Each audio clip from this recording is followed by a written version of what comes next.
सुदर्शन चक्र द्वारा शिरोच्छेद होने के पश्चात राहु के मन में ये शूल चुभता रहा कि सूर्य के कारण ही वो अमृत पान में असफल रहा है।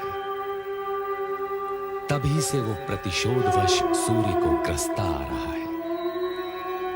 असुरों के पाताल पलायन के पश्चात देवगणों का स्वर्ग पर अधिकार हो गया तथा विष्णु लक्ष्मी सहित बैकुंठ लोक में प्रतिष्ठित हो गए।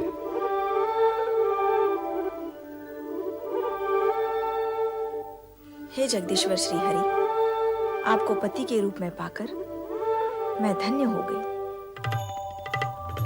अब मेरे लिए क्या आज्ञा है स्वामी? हे महालक्ष्मी, तुम्हें समीप पाकर हम पूर्ण हुए। लक्ष्मी और नारायण को एक साथ देखने के लिए हमारे सारे भक्त लालायित हैं। मैं भी तो समुद्र के जल से आपके चरणों में आने की प्रतीक्षा कर रही थी स्वामी। इतने लंबे समय तक मुझे अपने से दूर क्यों रखा भला? हे महालक्ष्मी, हर कार्य पूर्व निर्धारित समय पर ही होता है। भगवान शिव की इच्छा अनुसार समुद्र मंथन जब होना था तब ही हुआ और हमें तुम प्राप्त हुई। नारायण नारायण। वैकुंठ में लक्ष्मी नारायण के प्रथम दर्शन करके आंखें धन्य हो गई। प्रणाम जगदीश्वर। प्रणाम माते। ये सृजनकर्ता ब्रह्मा जी के मानस पुत्र नारद है महादेवी, जो सारी सृष्टि में भ्रमण करते हुए भगवत भक्ति का प्रचार करते हैं। और अब मैं लक्ष्मी नारायण की भक्ति का प्रचार करूंगा। माता लक्ष्मी, आप तो धन वैभव की देवी हैं। आपके भक्तगण आपकी आराधना के बिना धन धान्य और वैभव कैसे प्राप्त कर सकते हैं? नारद जी, हमारी इतनी प्रशंसा न कीजिए, कहीं हमें अभिमान हो गया तो? नारायण नारायण। जो स्वयं भगवान श्री हरि के चरणों में विराजमान हो, उसे तो अभिमान छू भी नहीं सकता माते। महादेवी, कितने चतुर हैं हमारे परम भक्त देव ऋषि। आपको अभिमान न हो, इसका प्रबंध इन्होंने अभी से ही कर दिया। ऐसा कहकर आप मुझे लज्जित न कीजिए प्रभु। मैं तो माता लक्ष्मी के चरणों की रज के समान हूँ। धन्य हो नारद। अब यह बताओ, तुम्हारे आने का प्रयोजन क्या है? प्रभु, आप मुझे प्रयोजन पूछकर लज्जित न कीजिए। माता लक्ष्मी समुद्र मंथन के बाद प्रथम वैकुंठ पधारी हैं। आप दोनों के एक साथ दर्शन करने हेतु चला आया। नारद, आपको तो ज्ञात है कि हमसे किसी की भी मन की बात छुपी नहीं रहती। आप महालक्ष्मी के दर्शन के साथ साथ एक और भी प्रयोजन लेकर आए हैं। जब आपको सब कुछ ज्ञात है तो आप स्वयं ही बता दीजिए ना। कभी-कभी मैं अपने मन की बात भी नहीं समझ पाता। नारायण नारायण। ओम नमः शिवाय। भगवान शिव ने समुद्र मंथन से निकले विष का पान करके सृष्टि को नष्ट होने से बचा लिया। इसके लिए हमें उनका धन्यवाद व्यक्त करना है। क्यों देव ऋषि? आप सत्य कह रहे प्रभु। मैं अभी ब्रह्मलोक से चला आ रहा हूँ। परमपिता ब्रह्मदेव ने भी मुझसे यही कहा। उन्होंने ये भी कहा कि देवराज इंद्र सहित सभी देवता भगवान शिव शंकर के प्रति अपना आभार व्यक्त करने के लिए कैलाश की ओर प्रस्थान कर रहे हैं। तब तो हमें भी वहाँ प्रस्थान करना होगा। कैलाश में भगवान शिव तथा माता सती के दर्शन भी हो जाएंगे। यह तो अति उत्तम विचार है देवी। अब आप मेरे यहाँ आने का प्रयोजन समझ गए प्रभु। नारायण नारायण। सच पूछिए तो मैं आप दोनों को यहाँ से कैलाश ले जाने आया हूँ, परमपिता ब्रह्मदेव की आज्ञा से। आप तो सचमुच चतुर हैं नारद जी। प्रभु आपसे भली भांति परिचित हैं। तो चलो कैलाश चलते हैं। ओम नमः शिवाय। ओम नमः शिवाय। ओम नमः शिवाय। ओम नमः शिवाय। ओम नमः शिवाय। ओम नमः शिवाय। ओम नमः शिवाय। ओम नमः शिवाय। ओम नमः शिवाय। ओम नमः शिवाय। ओम नमः शिवाय। ओम नमः शिवाय। ओम नमः शिवाय। ओम नमः शिवाय। ओम नमः शिवाय। ओम नमः शिवाय। ओम नमः शिवाय। ओम नमः शिवाय। त्रिलोकीनाथ भगवान शिव शंकर की जय। चराचरपति देवादिदेव महादेव की जय। शक्ति रूपिणी देवी सती की जय। भूत भावन भगवान शिव शंकर की जय। हे सदाशिव, जन कल्याण के निमित्त आपने हलाल अपने कंठ में धारण करके सृष्टि के सभी प्राणियों की रक्षा की है। हम सभी की ओर से आपको कोटि कोटि नमन। ब्रह्मदेव, हमें श्री हरि विष्णु का आभार मानना होगा। इन्होंने पहले कश्यप फिर मोहिनी रूप धारण किया, राहु का वध किया और अमृत की रक्षा की। समुद्र मंथन के सफल आयोजन ने न्याय और नीति की सार्थकता सिद्ध कर दी है भोलेनाथ। देवताओं को स्वर्ग मिला और असुरों को उनके कर्मों का फल। श्री हरि, सबसे अधिक लाभ तो आपको हुआ है। भगवती लक्ष्मी जो आपको प्राप्त हो गई। देवी सती, सत्य तो ये है कि मुझे श्रीहरि प्राप्त हुए।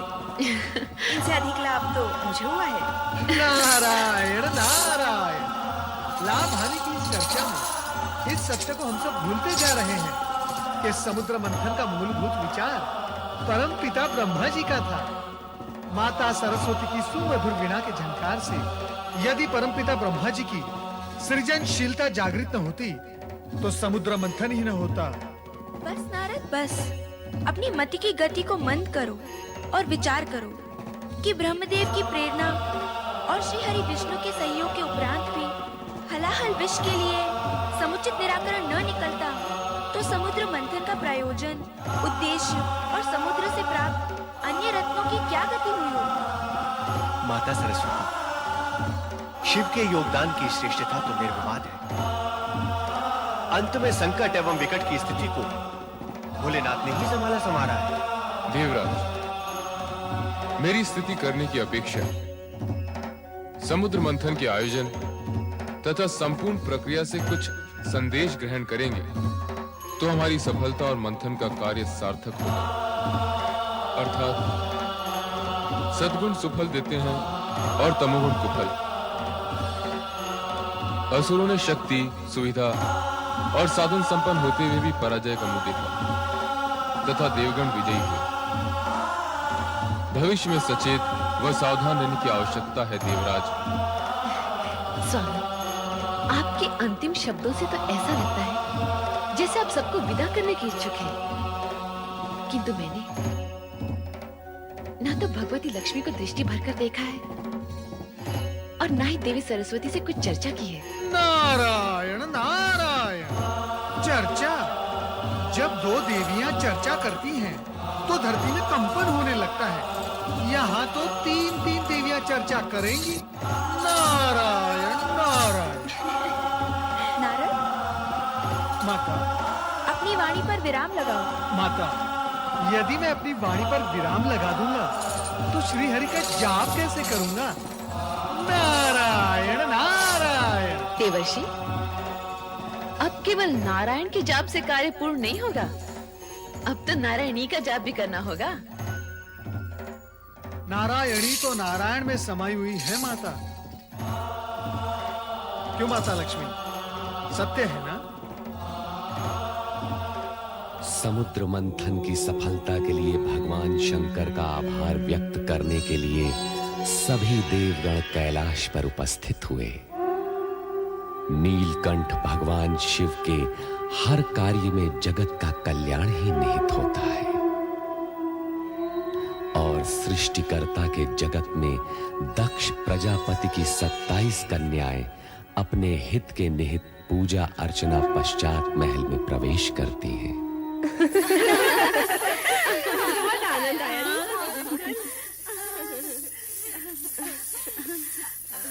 प्रणाम पिताश्री। प्रणाम माते। आयुष्मान भव। कहाँ से आई हो पुत्रियों? चंद्र पूजन के निमित्त गई थी माते। चंद्र पूजन? चंद्र पूजन ही क्यों? उत्तर दो पुत्रियों, उत्तर दो। तुम ही बताओ ना। तुम बताओ ना। तुम ही बता दो रोहिणी बहन। जिस प्रकार बहन सती ने अपने अभीष्ट वर को तपस्या से प्राप्त किया, उसी प्रकार हम भी अपनी पूजा अर्चना आराधना से चंद्र देवता का हृदय जीत उन्हें पति रूप में पाना चाहती हैं। देख लिया महारानी, देख लिया अपनी पुत्री सती को ढील देने का परिणाम। अब ये सब की सब उसी के दिखाए हुए मार्ग पर चलने का प्रयास कर रही हैं। स्वामी, अपनी पुत्रियों के विवाह तो हमें करने ही हैं। चंद्र अति सुंदर और तेजस्वी देव पुरुष है। यदि वो इन्हें भाग गया है तो आपको विवाह करने में आपत्ति नहीं होनी चाहिए। हमारी पुत्री सती अपने पति ग्रह में कितनी प्रसन्न है। इन्हें भी इनका मनोवांछित पति मिलेगा तो इनके सुख के प्रति भी हमें कोई शंका नहीं रहेगी। किंतु सभी पुत्रों का विवाह एक ही वर के साथ करने का विचार मुझे कुछ अनुचित सा लग रहा है। तुम किसी एक कन्या के विषय में कहो तो मैं चंद्र के माता पिता अत्रि और अनुसुईया के सम्मुख इसी क्षण विवाह का प्रस्ताव रखने को प्रस्तुत हूँ। पिता का कहना उचित है पुत्रियों। तुम में से किसी एक का विवाह ही चंद्र के साथ हो सकता है। किंतु हम सभी नक्षत्र कन्याएं हैं माते। हमारा जीवन चंद्र से जुड़ चुका है। हम में से कोई भी चंद्रदेव के बिना जीवित नहीं रह सकेगी। हम सबकी यही दशा है। ठीक है, मैं अत्रि आश्रम जाकर विवाह प्रस्ताव प्रस्तुत करता हूँ। आपके प्रस्ताव ने हमें धन्य कर दिया राजन। महिमाशाली राजा दक्ष प्रजापति की 27 पुत्रियां हमारे पुत्रवध में बनकर इस आश्रम की शोभा बढ़ाएंगी। ये हमारे लिए हर्ष और गौरव की बात है। गौरव तो आपने हमारा बढ़ाया ऋषिवर अत्रि जी। देवी अनुसुईया, हमारी पुत्रियों को चंद्र जैसा तेजस्वी पति और आप जैसे सात्विक मना सास ससुर मिले, ये उनके किन्हीं पुण्यों का ही प्रसाद है। अब आप आज्ञा दीजिए। विवाह का शुभ मुहूर्त निश्चित होते ही आपको सूचित करूंगा। जैसा आप उचित समझे। प्रणाम ऋषिवर। प्रणाम देवी अनुसुईया। प्रणाम।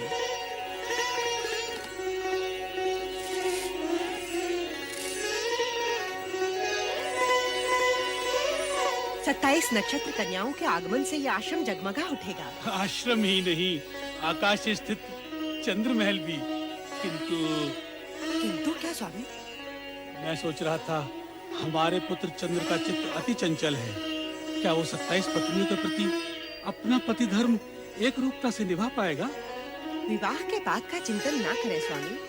चिंता करने से होगा भी क्या? क्योंकि इन नक्षत्र कन्याओं का चंद्र से विवाह होना विधि का विधान है और हम इसे हर्ष पूर्वक स्वीकृति दे चुके हैं।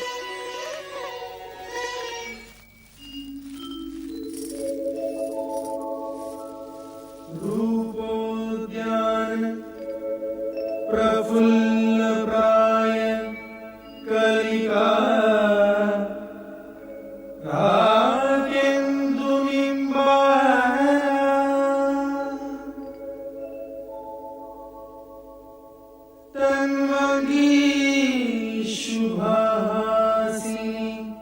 सुरसिका क्रीडा कला संरति शोभा वारिधि सूर्यमयी लावण्यमयी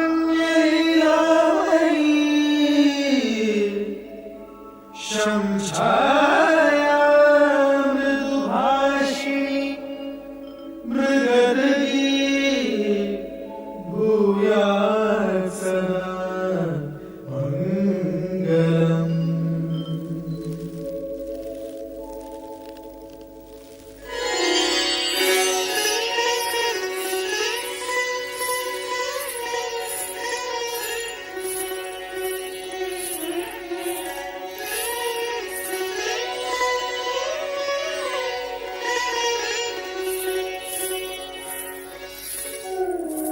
स्वामी रोहिणी को लेकर कक्ष में चले गए।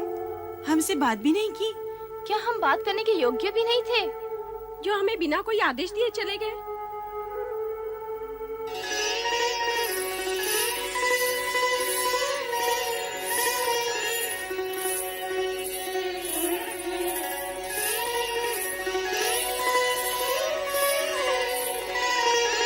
ये क्या पीड़ी? मिलन की इस बेला में जब चंद्र रोहिणी को अपने शीर्ष पर सजाने का इच्छुक है, तो रोहिणी उससे छिटक रही है। क्या हम तुम्हें प्रिय नहीं? आप जैसे सुदर्शन पति को पाने के पश्चात भला कौन पत्नी ये कहेगी? किंतु आपका प्रेम ग्रहण करते हुए मेरे मन में ऐसे भाव आ रहे हैं जैसे मैं अपनी बहनों का प्रेम अंश उनसे छीन रही हूँ। प्रिय, पत्नी होना एक धर्म है, प्रेमिका एक भाव।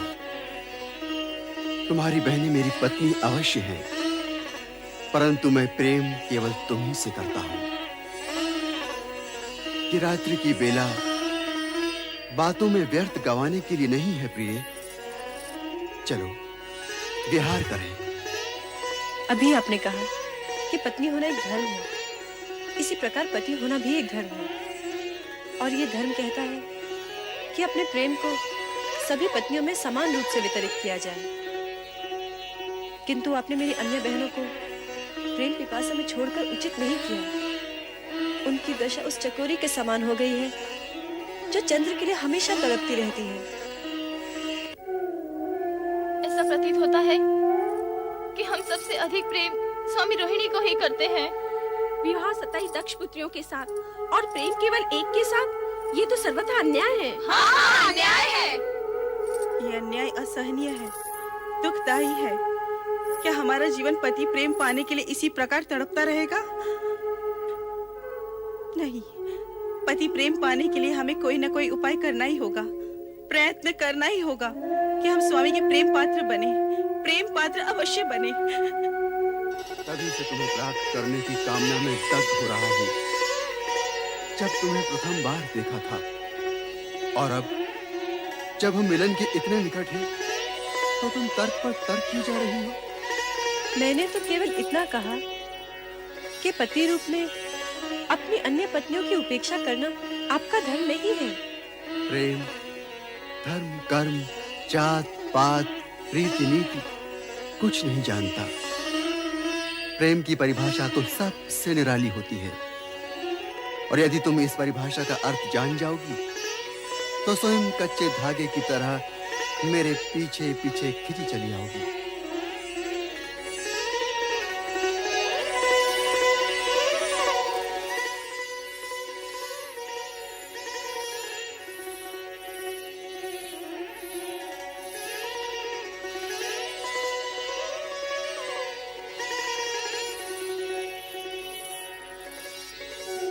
स्वामी रोहिणी को लेकर कक्ष में चले गए, हमसे बात भी नहीं की।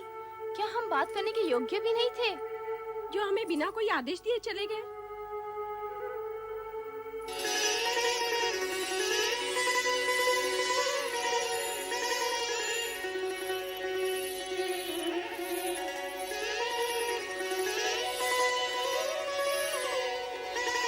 ये क्या प्रिय? मिलन की इस बेला में जब चंद्र रोहिणी को अपने शीर्ष पर सजाने का इच्छुक है, तो रोहिणी उससे छिटक रही है। क्या हम तुम्हें प्रिय नहीं? आप जैसे सुदर्शन पति को पाने के पश्चात भला कौन पत्नी ये कहेगी? किंतु आपका प्रेम ग्रहण करते हुए मेरे मन में ऐसे भाव आ रहे हैं जैसे मैं अपनी बहनों का प्रेम अंश उनसे छीन रही हूँ। प्रिय, पत्नी होना एक धर्म है, प्रेमिका एक भाव। तुम्हारी बहनें मेरी पत्नी अवश्य हैं, परंतु मैं प्रेम केवल तुम ही से करता हूं। कि रात्रि की बेला बातों में व्यर्थ गंवाने के लिए नहीं है प्रिय। चलो विहार करें। अभी आपने कहा कि पत्नी होना एक धर्म है, इसी प्रकार पति होना भी एक धर्म है। और ये धर्म कहता है कि अपने प्रेम को सभी पत्नियों में समान रूप से वितरित किया जाए। किंतु आपने मेरी अन्य बहनों को प्रेम पिपासा में छोड़कर उचित नहीं किया। उनकी दशा उस चकोरी के समान हो गई है जो चंद्र के लिए हमेशा तड़पती रहती है। ऐसा प्रतीत होता है कि हम सबसे अधिक प्रेम स्वामी रोहिणी को ही करते हैं। विवाह 27 दक्ष पुत्रियों के साथ और प्रेम केवल एक के साथ, ये तो सर्वथा अन्याय है। हाँ, अन्याय है। ये अन्याय असहनीय है, दुखदायी है। क्या हमारा जीवन पति प्रेम पाने के लिए इसी प्रकार तड़पता रहेगा? नहीं, पति प्रेम पाने के लिए हमें कोई न कोई उपाय करना ही होगा, प्रयत्न करना ही होगा कि हम स्वामी के प्रेम पात्र बने, प्रेम पात्र अवश्य बने। तभी से तुम्हें प्राप्त करने की कामना में दग्ध हो रहा हूँ। जब तुम्हें प्रथम बार देखा था और अब जब हम मिलन के इतने निकट हैं, तो तुम तर्क पर तर्क की जा रही हो।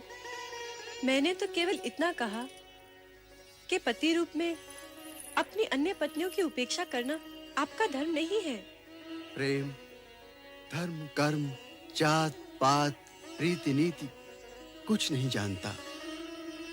प्रेम की परिभाषा तो सबसे निराली होती है, और यदि तुम इस परिभाषा का अर्थ जान जाओगी तो स्वयं कच्चे धागे की तरह मेरे पीछे पीछे खिंची चली आओगी।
स्वामी, ये क्या अनर्थ हो गया?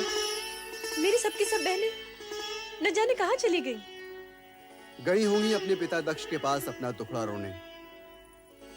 परंतु रोहिणी, उनके आंसू मुझे तुम्हारे प्रेम से विचलित नहीं कर सकते। अग्नि को साक्षी देकर हम सभी बहनों को चंद्र ने पति के रूप में वरा था, किंतु केवल वो रोहिणी पर अपना सारा पति प्रेम लुटा रहा है।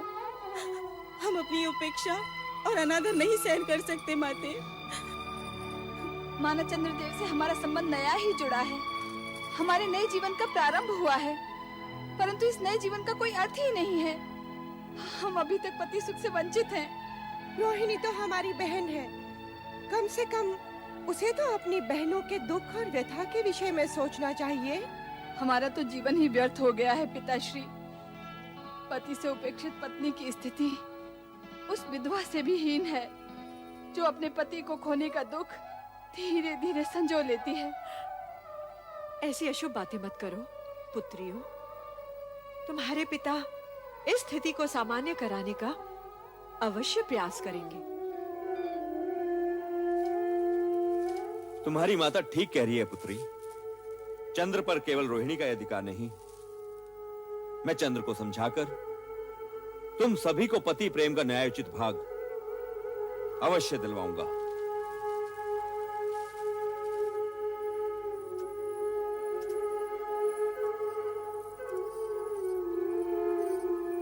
धर्म पत्नी होने का यह तात्पर्य नहीं कि मांग में पति के नाम का सिंदूर सजाए हुए सारा जीवन पति के प्रेम को तरसते हुए ही बिता दिया जाए।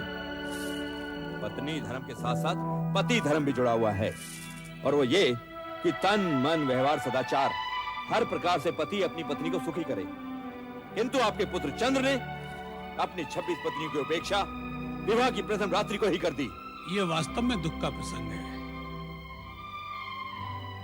जब राजा दक्ष विवाह प्रस्ताव लाए थे, उस समय तुम अत्यंत प्रसन्न हो रही थी, किंतु मैंने कहा था कि चंद्र का चंचल स्वभाव क्या सभी पत्नियों के प्रति उसे न्याय करने देगा?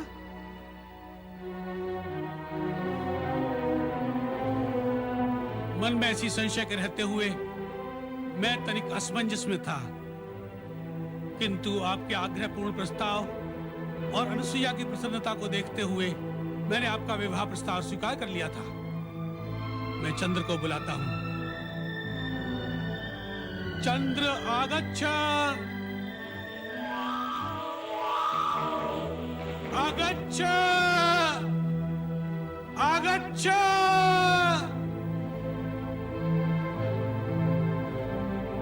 पिताजी ने हमें स्मरण किया है। चलो चलते हैं।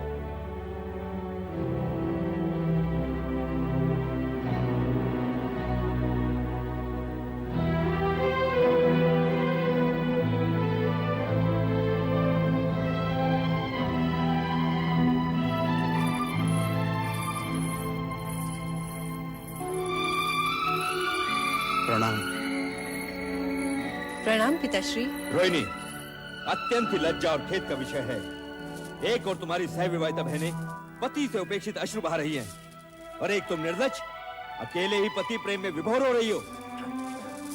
पिताश्री, मुझे अत्यंत दुख है, किंतु यदि ये सच है रोहिणी कि तुम्हें इस बात का दुख है, तो अपनी बहनों के साथ न्याय होने तक तुम्हें अपने पति के साथ रहने का कोई अधिकार नहीं। आप इनसे पूछिए पिताश्री। अपनी बहनों के साथ भी समान भाव से पति धर्म निभाने की बात मैंने इनसे कही थी, किंतु ये ठीक है, ये जैसा उचित समझे, किंतु तुम मेरे साथ दक्ष महल चलोगी अभी इसी समय। किंतु पिताश्री। मैं कुछ सुनना नहीं चाहता रोहिणी। पिता के लिए सब संतान बराबर होती है, उनके दुख सुख बराबर होते हैं। फिर मैं ये कैसे सहन कर सकता हूँ कि एक पुत्री तो प्रेम के हिंडोले में पेंगे बढ़ाती जाए और शेष सुहागने होते हुए विधवाओं का साथ जीवन व्यतीत करे? नहीं।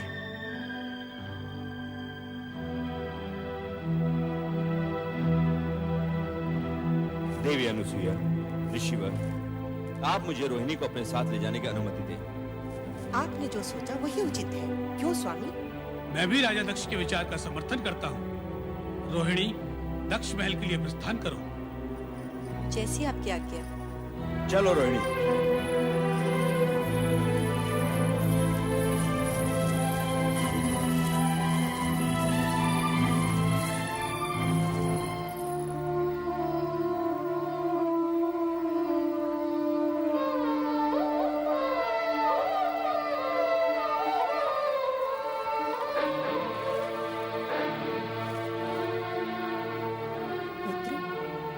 यदि रोहिणी पर तुम्हारा ऐसा उत्कट प्रेम था तो तुम्हारा मात्र उसी से विवाह करना उचित था। किंतु अब जब तुम्हारी 27 पत्नियां हैं तो तुम्हें सभी को अपने प्रेम का दान देना होगा। प्रेम तो हृदय से उत्पन्न होता है और मेरे हृदय पर तो मेरा अधिकार ही नहीं रहा। वो तो तभी रोहिणी का हो गया था जब मैंने उसे प्रथम बार देखा था, और अब तो मेरे हृदय और मेरी आंखों में केवल रोहिणी की ही छवि है। रोहिणी से मेरा मिलन शीघ्र ही करा दीजिए, हे शिव शंकर। अश्विनी, फाल्गुनी, उत्तरा, रोहिणी, चंद्र ने तुम लोगों के साथ जो कुछ किया है उसका प्रायश्चित अब ये रोहिणी करेगी। रोहिणी, हम इसे चंद्र से दूर ले आए हैं। पिताश्री, तुम्हारा दुख मेरा दुख है बहनों। मैं तो तब भी विवश थी और अब भी विवश हूँ। रोहिणी, हम तुम्हें दुखी देखना नहीं चाहते, बस सिर्फ हम न्याय चाहते हैं। जब तक रोहिणी चंद्र के पास रहेगी तुम सबको न्याय नहीं मिल सकता, इसलिए हम रोहिणी को यहाँ ले आए हैं। ये आपने ठीक नहीं किया स्वामी। अपने जमाता चंद्र को दुखी करने का आपको कोई अधिकार नहीं। महारानी, तुम हमारे अधिकार को चुनौती नहीं दे सकती। हम दक्ष प्रजापति हैं। प्रजा के प्रत्येक व्यक्ति के सुख का ध्यान रखना हमारा कर्तव्य है। तो फिर क्या हम अपनी पुत्रियों को सुख से आंखें फेर दें? ये कदापि नहीं हो सकता महारानी, कदापि नहीं हो सकता। तुम उनके पास लौट जाओ रोहिणी बहन। हम नहीं चाहते कि तुम्हारे साथ साथ वे भी दुखी हों। नहीं, जब तक चंद्र अपने अन्याय के लिए क्षमा मांगकर तुम सबको समान प्रेम देना स्वीकार नहीं करता, रोहिणी यहाँ से नहीं जाएगी। आप तो जानते हैं हमारी जमाता चंद्र कितने भावुक हैं। जरा सोचिए तो, आपने उनके साथ जो किया उससे उनके हृदय को कितना आघात पहुंचा होगा। हम पर इन बातों का कोई प्रभाव नहीं होगा महारानी। एक अन्यायी को उसके अन्याय का दंड मिलना ही चाहिए। लेकिन महाराज, क्या हम इसके लिए शिव जी से सहायता नहीं? महारानी, ये हम बहुत सुन चुके हैं, किंतु हमारा ये निश्चय अटल है कि हम शिव से किसी प्रकार की सहायता मांगने नहीं जाएंगे। तो फिर आप अपने पिता ब्रह्मा जी के पास जाकर विनती कीजिए कि वे स्वयं शिव जी के पास जाकर अपनी पौत्रियों को दुर्भाग्य की छाया से बचाएं। इन कन्याओं के पितामह होने के नाते उनका भी कुछ कर्तव्य है।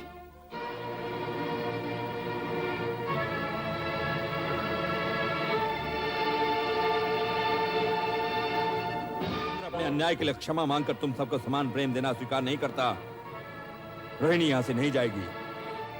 आप तो जानते हैं हमारी जमाता चंद्र कितने भावुक हैं। जरा सोचिए तो, आपने उनके साथ जो किया उससे उनके हृदय को कितना आघात पहुंचा होगा। हम पर इन बातों का कोई प्रभाव नहीं होगा महारानी। एक अन्यायी को उसके अन्याय का दंड मिलना ही चाहिए। लेकिन महाराज, क्या हम इसके लिए शिव जी से सहायता नहीं? महारानी, ये हम बहुत सुन चुके हैं, किंतु हमारा ये निश्चय अटल है कि हम शिव से किसी प्रकार की सहायता मांगने नहीं जाएंगे। तो फिर आप अपने पिता ब्रह्मा जी के पास जाकर विनती कीजिए कि वे स्वयं शिव जी के पास जाकर अपनी पौत्रियों को दुर्भाग्य की छाया से बचाएं। इन कन्याओं के पितामह होने के नाते उनका भी कुछ कर्तव्य है।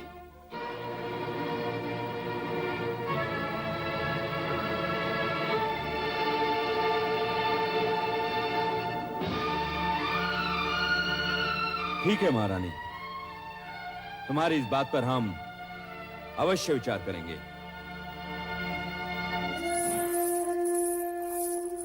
माते, रो मत बेटी, रो मत। मुझे विश्वास है परमपिता ब्रह्मा अवश्य कोई न कोई मार्ग निकालेंगे। रो मत मेरी पुत्री, रो मत। ओम नमः शिवाय, ओम नमः शिवाय। परमपिता, आंखें खोलिए, हम आपसे कुछ कहने आए हैं। आओ पुत्र दक्ष, क्या बात है? मुझे आश्चर्य हो रहा है परमपिता, सृष्टि के रचनाकार होते हुए भी आपको शिव की आराधना करने की आवश्यकता हुई। इसमें आश्चर्य कैसा पुत्र दक्ष?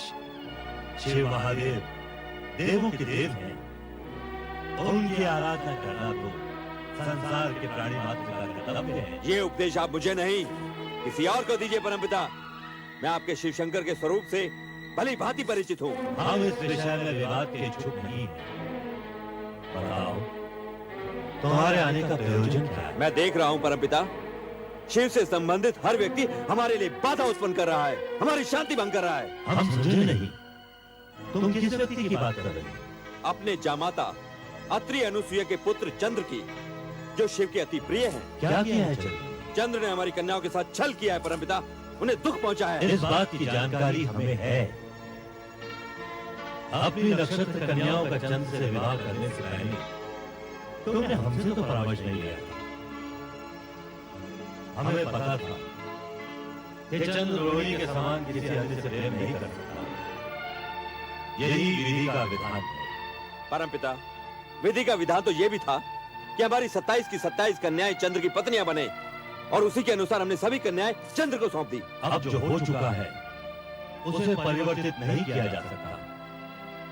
तुम बोलो, तुम्हारी क्या इच्छा है? परमपिता, हम चाहते हैं कि आप हमारी कन्याओं को अर्थात अपनी पोत्रियों को सुखी करने का कोई मार्ग निकालें।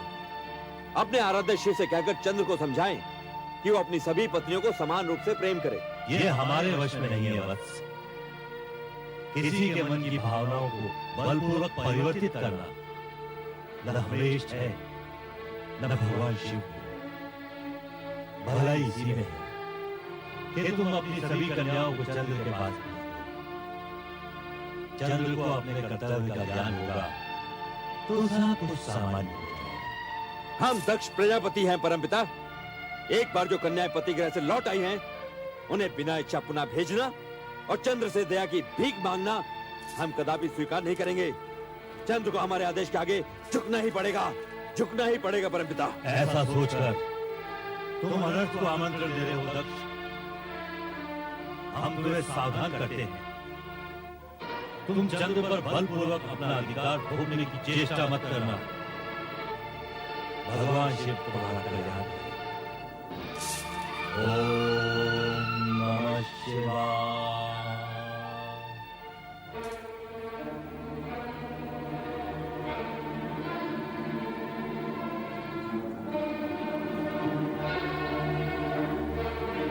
कहता दक्ष,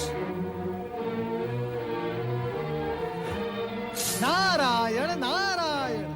कहता दक्ष, आप पृथ्वी का अपना राज्य छोड़कर यहाँ कहाँ भटक रहे हैं? देवर्षि नारद, चंद्र को अपना जामाता बनाने का दंड भुगत रहा हूँ। नारायण नारायण।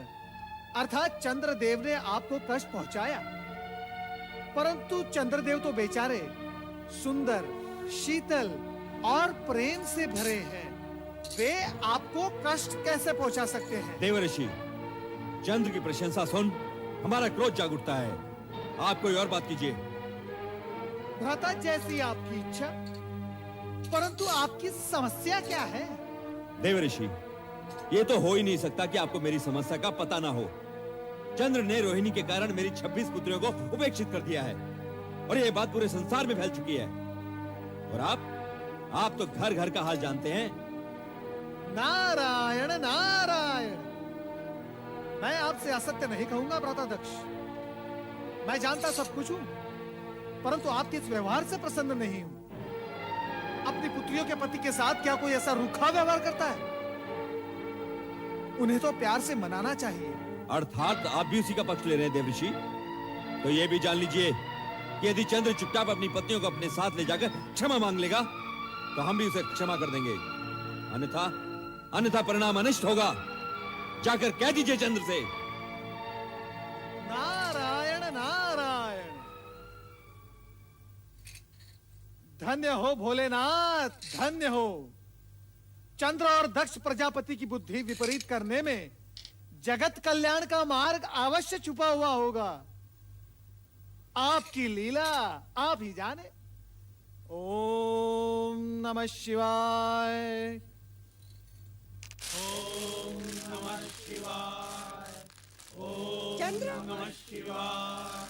चंद्र, ओम नमः शिवाय। बेटा चंद्र। ओम नमः शिवाय। चंद्र नमः शिवाय। बेटा चंद्र, ओम नमः शिवाय। कहाँ है तू चंद्र? ओम नमः शिवाय। चंद्र तो चला गया देवी। मैंने उसे बहुतेरा रोका, किंतु उसे रोक पाना संभव नहीं था। रोहिणी के जाने से चंद्र के मन को आघात लगा है। उसे यहाँ से नहीं जाने देना था। मुझे तो लक्षण कुछ अच्छे दिखाई नहीं दे रहे देवी अनसुईया। दक्ष का वो रूप, चंद्र का विषाद, लगता है कहीं कुछ अनिष्ट न हो जाए। ऐसा अशुभ न बोलिए स्वामी। प्रभु से प्रार्थना कीजिए कि हमारा चंद्र इस संकट से सकुशल निकल आए। अब तो भगवान शिव शंकर का ही आसरा है। चलो देवी, हम दोनों मिलकर भगवान शिव की आराधना करें। ओम नमः शिवाय। ओम नमः शिवाय।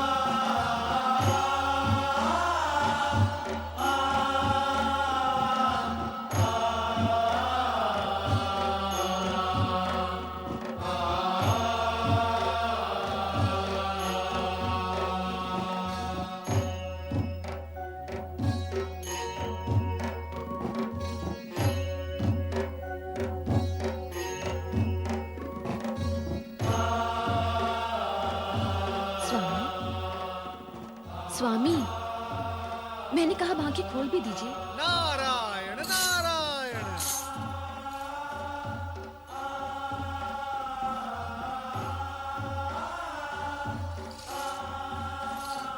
प्रभु, मेरे इतने पुकारने पर भी आपकी पलक तनिक भी नहीं हिली, और देवर्षि के आते ही आपने अपने नेत्र खोल दिए। अर्धांगिनी की अपेक्षा भक्त के प्रति भगवान को विशेष सचेत रहना पड़ता है। नारायण नारायण। प्रभु, आपने इस भक्त को प्रसन्न करने के लिए देवी सती को कुंठित कर दिया। कुंठित? मैं? कदापि नहीं। कभी कभी थोड़ी बहुत उल्हाने, थोड़े हास्य, थोड़े परिहास, इन्हीं से तो पति पत्नी का प्रेम बढ़ता है ना प्रभु? तुम्हारा मंतव्य है कि प्रेम के विस्तार के लिए मैं भी ये सब करूं? देवी सती, आपको तो प्रतिक्षण भगवान शिव के निकट रहने का सुख प्राप्त है, परंतु हम भक्तों को भगवान शिव के एक क्षण भी दर्शन हो जाए तो हम धन्य होकर चले जाते हैं। नारद जी, कहीं आपको मुझसे ईर्ष्या तो नहीं हो रही? नारायण नारायण नारायण। देवी सती, ये कैसे हो सकता है? मैं बाल ब्रह्मचारी अवश्य हूं, परंतु मैं विवाह संस्था भी मानता हूं। पति पत्नी को एक दूसरे के नैकट्य का सुख अति आवश्यक है। यदि यही अप्राप्त रह जाए तो बड़े दुख की बात है। आपकी निश्वास कुछ संकेत कर रही है देवर्षि। स्पष्ट कहिए, आपके कहने का तात्पर्य क्या है? यही कि आपकी बहन रोहिणी और उनके पति चंद्र का एक दूसरे के प्रति अति प्रेम और नैकट्य सुख आपकी अन्य बहनों के लिए दुख का कारण बन गया है। देवी सती, आपके माता पिता भी अत्यधिक चिंतित है। हे भगवान शिव शंकर, देवी सती की बहनों के कष्ट के निवारण हेतु कुछ तो उपाय कीजिए। किसी को सुख तो किसी को दुख, ये उचित नहीं प्रभु। प्रभु, आप बोलते क्यों नहीं? इतना तो बताइए कि सुख दुख मिश्रित कथा का अंतिम चरण क्या है? सुख और दुख दोनों ही जीवन में कन्या के लिए उसी प्रकार आवश्यक हैं जैसे स्वाद के लिए नमक और शर्करा। जिस कथा की चर्चा तुम कर रहे हो उसे तनिक आगे तो बढ़ने दो और उसका अंतिम चरण आने तक प्रतीक्षा करो। कैलाश पर देवाधिदेव भगवान शंकर के समक्ष देवर्षि नारद ने माता सती से चंद्र का रोहिणी के प्रति आकर्षण व अन्य पत्नियों के प्रति विकर्षण का उल्लेख किया। माता सती बहनों की चिंता में निमग्न हो गई। उधर अर्धरात्रि में रोहिणी अपनी शैया पर बैठी चंद्र की स्मृति में व्याकुल है। ये मुझे क्या हो गया है प्रभु? क्या मेरा जीवन उद्देश्यहीन हो गया है? क्या चंद्र मुझे कभी प्राप्त नहीं होगा? क्या चंद्र मेरी सुध ही नहीं लेगा? मुझे स्वयं नहीं ज्ञात कि मैं कैसी विपदा में आन पड़ी हूं। हे परमेश्वर, मेरा जीवन क्या निरर्थक है? नहीं नहीं, मेरा जीवन निरर्थक नहीं हो सकता। मैं इस जीवन को ऐसे ही व्यतीत नहीं करूंगी। मुझे अपने जीवन के बारे में सोचना होगा मुझे। मैं अपने चंद्र के बिना नहीं जी पाऊंगी, मैं नहीं जी पाऊंगी। हे भगवान, तुम्हें यदि सृष्टि रचना करनी ही थी तो मानव क्यों बनाया? और यदि मानव ही बनाना था तो उसे हृदय क्यों दिया? और यदि उसे हृदय देना ही था प्रभु, तो उसमें प्रेम क्यों समोया? ये मेरी सोच से परे है प्रभु। मैं आज तक इसका कारण नहीं जान पाई। मुझ पर कृपा करो प्रभु। मेरे चंद्र से मुझे शीघ्र मिला दो प्रभु।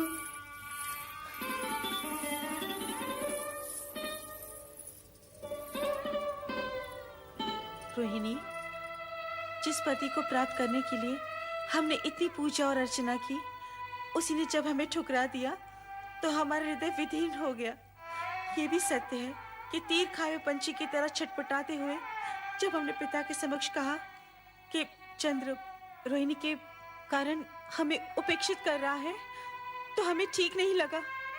हम तो विरह में विचलित थे ही, तेरा सुख भी पिता की क्रोध ने छीन लिया।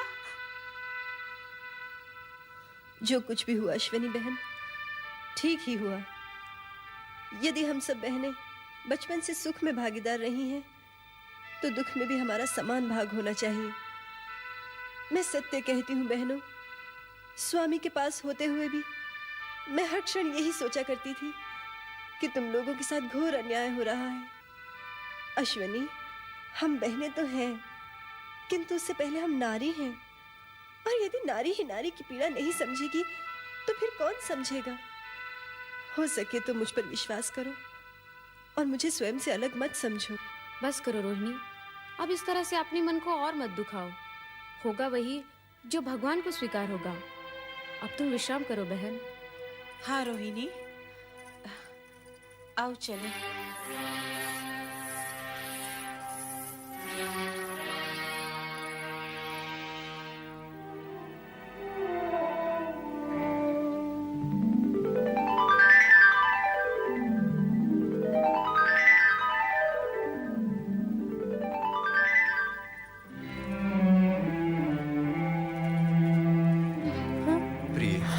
स्वामी आप? चलो मेरे साथ चंद्र महल चलो। नहीं स्वामी, जब तक आप अपनी अन्य पत्नियों को उनका अधिकार नहीं दे देते, मैं यही रहूंगी। मैं तुमसे प्रेम करता हूँ प्रिय, केवल तुमसे। और तुम्हारे अतिरिक्त ये चंद्र किसी और से प्रेम कर ही नहीं सकता। तो फिर आप मुझे भी भूल जाइए स्वामी। मुझे आपके विरह की अग्नि में जलना स्वीकार है, किंतु अपनी ही बहनों का सुख सौभाग्य छीन लेने वाली नीच स्त्री का कलंक लेकर मैं जीना नहीं चाहती। आप तुरंत यहाँ से चले जाइए स्वामी। तुम्हारे बिना मैं जीवन की कल्पना भी नहीं कर सकता। चंद्र जो दूसरों को शीतलता बांटता फिरता है, आज स्वयं तुम्हारी विरह की अग्नि में दहक रहा है। मैं तुम्हें यहाँ से लेकर ही जाऊंगा रोहिणी। नहीं स्वामी, नहीं नाथ, नहीं, ऐसा मत कीजिएगा, अनिष्ट हो जाएगा। आप मेरे पिताश्री की क्रोध से अवगत नहीं। यदि उन्होंने आपको यहाँ देख लिया तो न जाने क्या होगा। मुझे छोड़ दीजिए स्वामी, छोड़ दीजिए। चंद्र, तेरी ये उदंडता, नीच पापी, छोड़ दे मेरी पुत्री को। ये मेरी पत्नी है और अब आपका इस पर कोई अधिकार नहीं। पत्नियां तो यहाँ तुम्हारी और भी हैं, ले जाना है तो सभी को ले जाओ। विवाह मात्र शरीर के साथ फेरों से नहीं, मन के वर्ण करने से होता है। और मैंने मात्र आपकी इसी पुत्री को मन से वरा है। चलो रोहिणी। ये हट छोड़ दे चंद्र, नहीं तो मैं तुझे श्राप दे दूंगा। नहीं पिताश्री, ऐसा अनर्थ मत कीजिएगा। तो कह अपने इस पापी पति से तुझे तत्काल छोड़ के यहाँ से चला जाए, नहीं तो मेरे क्रोध की ज्वाला इसे भस्म कर देगी। चंद्र अपनी रोहिणी को लिए बिना यहाँ से नहीं जाएगा। यदि ये तेरी हट है तो सुन, अपने जिस पौरुष और सुदर्शन व्यक्तित्व पर तू फूला फूला फिरता है, उसे क्षय रोग नष्ट कर देगा, नष्ट कर देगा। ये मेरा श्राप है।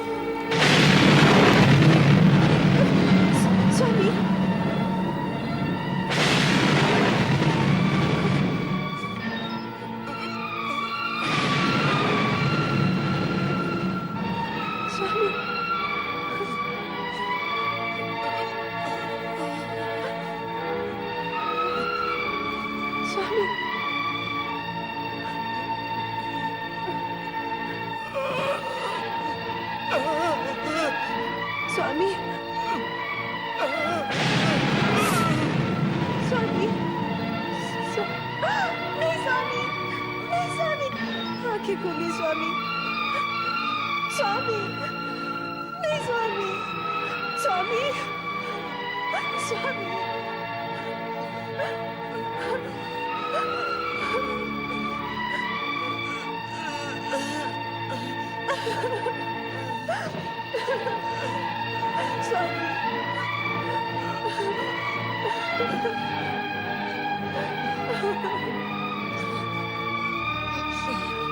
स्वामी, स्वामी,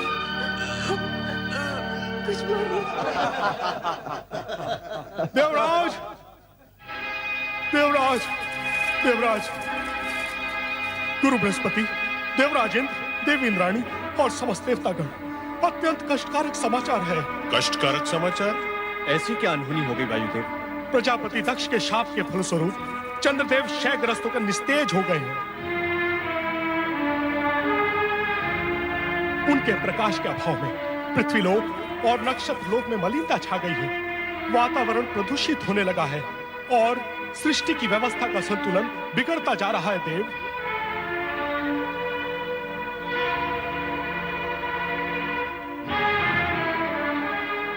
ये तो निसंदेह दुखद समाचार है वायुदेव। यदि शीघ्र इस समस्या के निराकरण हेतु कोई उपाय न किया गया तो चंद्रदेव सदा सदा के लिए निस्तेज हो जाएंगे। पुत्र चंद्र,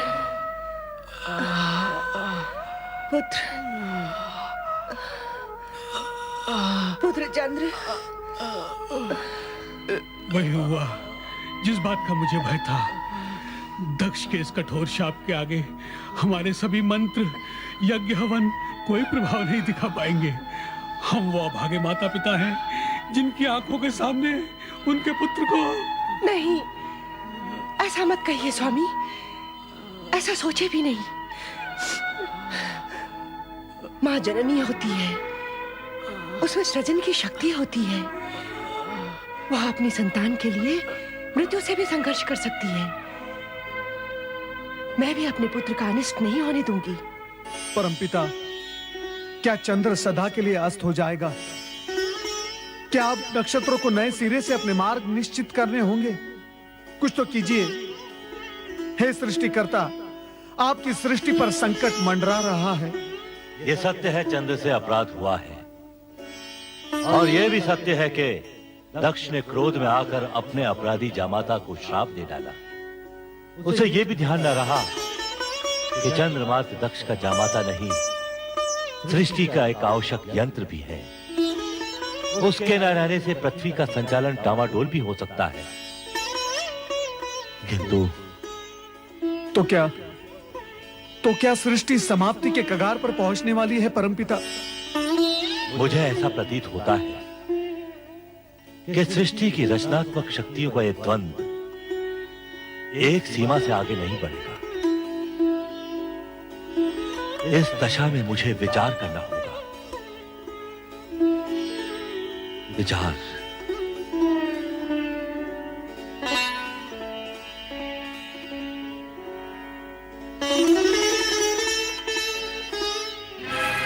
देव ऋषि, वहां सृष्टि पर विपत्ति के बादल मंडरा रहे हैं और ब्रह्मा जी ध्यान में डूबे हुए हैं। इस समय इनके ध्यान में मात्र सृष्टि की चिंता है देवराज। अन्य कुछ नहीं। परंतु इसमें इतना सोच विचार करने की क्या आवश्यकता है? ब्रह्मा जी को करना होगा कि चंद्र को शाप से मुक्त करने के लिए अपने मानस पुत्र दक्ष को बाध्य करें, अन्यथा सृष्टि में प्रलय हो जाएगी देवऋषि, प्रलय हो जाएगी। ऐसा नहीं हो सकता देवराज इंद्र, हमें धैर्य से काम लेना होगा। यह हमारी परीक्षा की घड़ी है। भगवान शिवशंकर की कृपा से चंद्र की रक्षा का मार्ग अवश्य मिल जाएगा। हमारा हृदय टूट चुका है माते।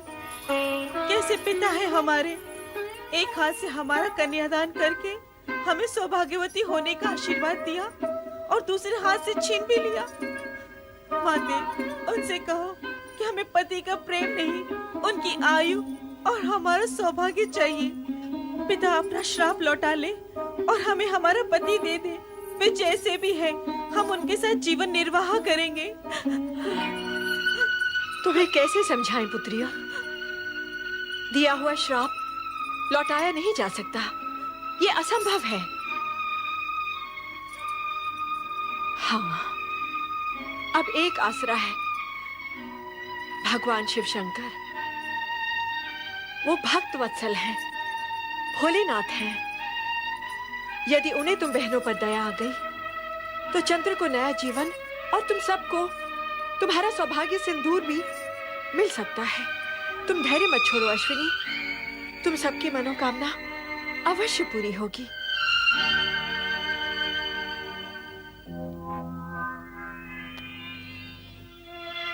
ये मौन कैसा? क्या मैं इस मौन का कारण जान सकता हूं? महारानी, कोई मेरे प्रश्न का उत्तर क्यों नहीं देता? आपके प्रश्न का उत्तर मैं देती हूँ पिताश्री। देखिए, देखिए इन्हें, ये आपकी वही प्रिय पुत्रियां हैं जिनके सौभाग्य चंद्र पर दक्ष नाम का ग्रहण लग गया है, जो चंद्र को निगल जाना चाहता है। पुत्री! क्रोधित मत होइए पिताश्री, और इतना मंगल करने के पश्चात आपको मुझे पुत्री कहने का भी कोई अधिकार नहीं। मैं जा रही हूँ अपने पति के पास। तुम वहां नहीं जाओगी, और यदि तुमने मेरी आज्ञा की अवहेलना की तो आप मुझे भी श्राप दे दीजिएगा। इससे अधिक आप कर भी क्या सकते हैं? माते, जीवन मृत्यु के इन संघर्ष क्षणों में मैं अपने पति को एकाकी नहीं छोड़ सकती। मैं जा रही हूँ।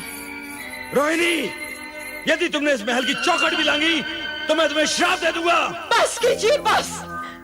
यदि आप इन पुत्रियों के पिता हैं तो मैं माता हूँ। प्रसव पीड़ा आपने नहीं, मैंने सही है। यदि आपने अपने मुख से एक भी अपशब्द कहा तो मैं यही की यही अपने प्राण त्याग दूंगी। हाँ। दक्ष महल, इंद्रलोक, ब्रह्मलोक, हर स्थान पर चंद्रदेव की गंभीर स्थिति पर चिंता का वातावरण बन गया। देवर्षि नारद, गुरु बृहस्पति सहित सभी देवगण चंद्र की निरंतर क्षीण होती स्थिति से तनावग्रस्त हो उठे। चंद्रदेव की माता ने पुत्र को इस संकट से उबारने के लिए कैलाश जाने का निश्चय किया। आप कहाँ हैं प्रभु?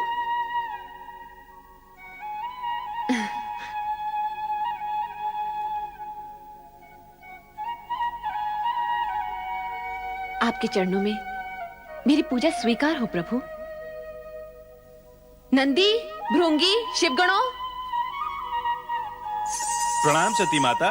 सती माता की जय। महादेव यहाँ नहीं है। नंदी, वे कहाँ गए?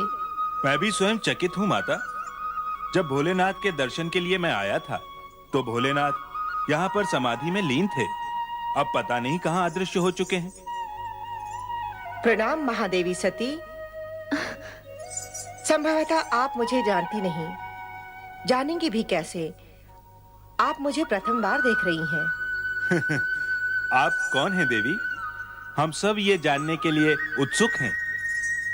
मैं अत्रि ऋषि की धर्मपत्नी चंद्रदेव की माता अनुसूया हूँ महादेवी सती। महादेव जी और आपके चरणों में प्रणाम करने आई हूँ।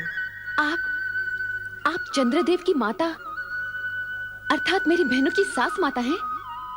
आपका स्वागत है। आप तो हमारे लिए परम पूज्य हैं। कहाँ है देवाधिदेव महादेव? हम स्वयं आश्चर्यचकित हैं कि वे अचानक कहाँ अदृश्य हो गए। ऐसा लगता है दुर्भाग्य की छाया शीघ्र ही मेरा पीछा नहीं छोड़ेगी। कितनी आशा लेकर आई थी मैं महादेव के दर्शनों के लिए। प्रत्यक्ष अथवा परोक्ष रूप में प्रभु सदाशिव जगत के कण कण में विराजमान है और भक्तों का संकट निवारण करने के लिए तो वे सदा तत्पर रहते हैं। आपके मन में जो है वो कहिए माता, सदाशिव आपकी प्रार्थना अवश्य सुनेंगे। पता नहीं वह कैसी अशुभ घड़ी थी जब दक्ष प्रजापति अपनी पुत्रियों का संबंध हमारे पुत्र चंद्र से करने आए थे। आप कैसी बातें कर रही हैं माता?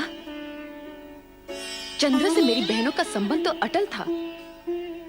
चंद्र से रोहिणी आदि नक्षत्र कन्याओं का विवाह विधि के विधान के अनुसार ही हुआ है और इसे कोई मिथ्या नहीं कर सकता। परंतु विवाह के पश्चात जो भी कुछ हुआ वो निरर्थक कार्य है। सारा संसार जानता है कि मेरा पुत्र चंद्र स्वभाव से चंचल और भावुक है। तुम्हारी सभी बहनों में से रोहिणी ही उसे सबसे अधिक प्रिय है और उसी का परिणाम आज चंद्र भुगत रहा है। क्या हुआ चंद्रदेव को?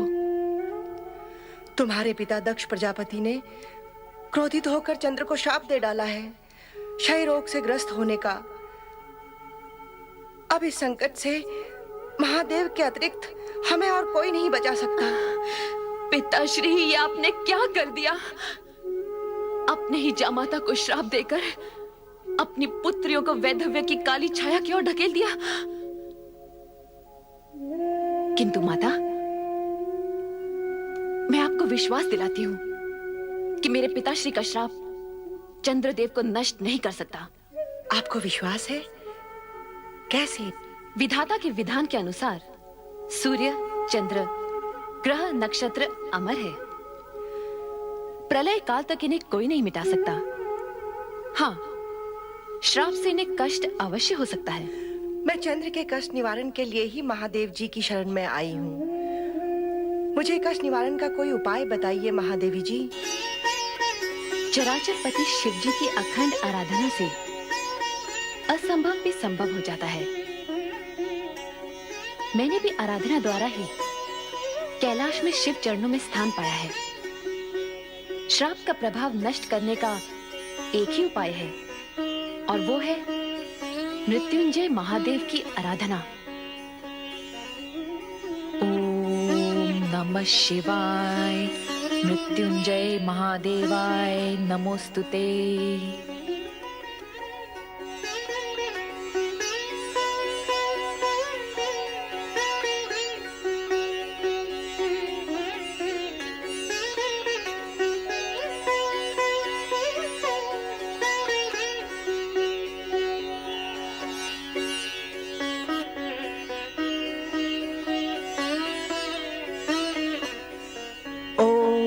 नमः शिवाय, मृत्युंजय महादेवाय नमोस्तुते। परमपिता ब्रह्मा, आपने शिव आराधना करके चंद्र की श्राप मुक्ति का उपाय अवश्य जान लिया होगा। कृपया हमें बताएं। चंद्र की श्राप मुक्ति का एक ही उपाय है, मृत्युंजय महामंत्र से शिव की आराधना। वो मंत्र है ओम नमः शिवाय, मृत्युंजय महादेवाय नमोस्तुते। मृत्युंजय महामंत्र? हाँ, मृत्युंजय महामंत्र से शिव की अटूट कृपा प्राप्त होती है और मृत्यु का भय दूर हो जाता है। परमपिता, हम सब मिलकर इस मृत्युंजय महामंत्र से शिव की आराधना करेंगे और चंद्र के कष्ट का अंत अवश्य करेंगे परमपिता। परंतु देवराज, मृत्युंजय महामंत्र की अमर ध्वनि का प्रभाव चंद्र पर पड़े, इसके लिए उन्हें स्वयं आर्यावर्त के पश्चिमी समुद्र तट जाकर ब्रह्मास्त्र क्षेत्र में शिव आराधना करनी होगी। मंत्र ध्वनि के प्रभाव से चंद्र पर पड़े श्राप का प्रभाव धीमे धीमे समाप्त होने लगेगा और शिव की कृपा प्राप्त होगी। समुद्री वातावरण के प्रभाव से चंद्र शीघ्र ही स्वास्थ्य लाभ कर सकेंगे। नारायण नारायण।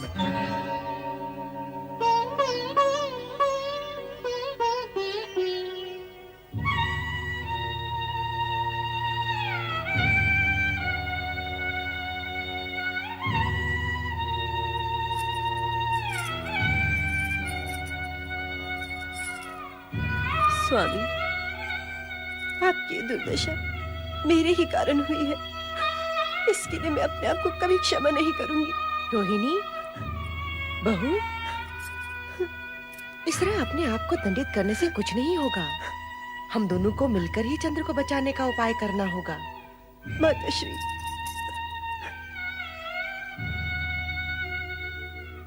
तुम समझती हो मेरे चंद्र की इस दुर्दशा का कारण तुम हो, परंतु यह सत्य नहीं है। तुमने तो सदा ही मेरे चंद्र के हृदय को प्रफुल्लित किया है, उसे सुख दिया है। तुम उसके दुख का कारण कैसे बन सकती हो? माते, मुझे ज्ञात है तुम्हारी बहनों के प्रति उपेक्षा दिखाकर चंद्र ने उचित नहीं किया, परंतु इसके लिए मैं उसे दोषी नहीं समझती हूँ। परंतु माते, सारा दोष मेरा है। ये आप क्या कह रही हैं माते? तुम्हारे पिता दक्ष प्रजापति का प्रस्ताव ही मुझे स्वीकार नहीं करना था, जिसमें उन्होंने अपनी 27 कन्याओं का विवाह मेरे चंद्र के साथ करने की बात कही थी। परंतु आपने और पिताश्री ने तो कहा था कि ये विधाता का अटल विधान है, इसे कोई नहीं बदल सकता। दुर्भाग्य को विधि का अटल विधान बताकर किसी भूल से मुक्ति नहीं पाई जा सकती रोहिणी। भूल तो भूल ही होती है, और भूल का परिणाम जाने अनजाने सभी को भुगतना पड़ता है। तो मेरी बहनों की उन आकांक्षाओं का क्या होता? उन्होंने भी तो मेरे समान चंद्रदेव को मन ही मन पति स्वीकार कर लिया था। मन ही मन पति रूप में स्वीकार करने का अर्थ किसी को विवाह के लिए विवश करना नहीं होता है रोहिणी। तुम्हारे पिता दक्ष का कर्तव्य था कि वे इस विवशता को रोक देते, परंतु इस प्रस्ताव को चंद्रदेव ने भी तो चुपचाप स्वीकार कर लिया था। चंद्र के मन की बात का पता लगाना हम माता पिता का कर्तव्य था, जो हमने नहीं किया, और इसी का दंड हम भुगत भी रहे हैं। परंतु पिछली भूलों की बातें करने से कोई लाभ नहीं होगा। जैसे भी हो, हमें चंद्र को इस संकट से उभारना ही होगा। सब कहते हैं कि श्राप को विफल नहीं किया जा सकता, उसका प्रभाव होकर ही रहता है। समझ में नहीं आता अब हम क्या करें। इसी कारण मैं शिव शंकर की शरण में कैलाश गई थी, परंतु दुर्भाग्य से वहां भी मुझे उनके दर्शन नहीं हुए। सती बहन तो वहां आपको अवश्य मिली होंगी। हाँ, उन्हीं का दिया विश्वास लेकर मैं कैलाश से लौटी हूँ। सती ने कहा है, शिव की आराधना कभी व्यर्थ नहीं जाती। चंद्र के प्राण रक्षा हेतु अब हमें शिव की आराधना करनी होगी। यही एकमात्र उपाय है। अवश्य माताश्री, इस आराधना में मैं भी आपके साथ हूँ।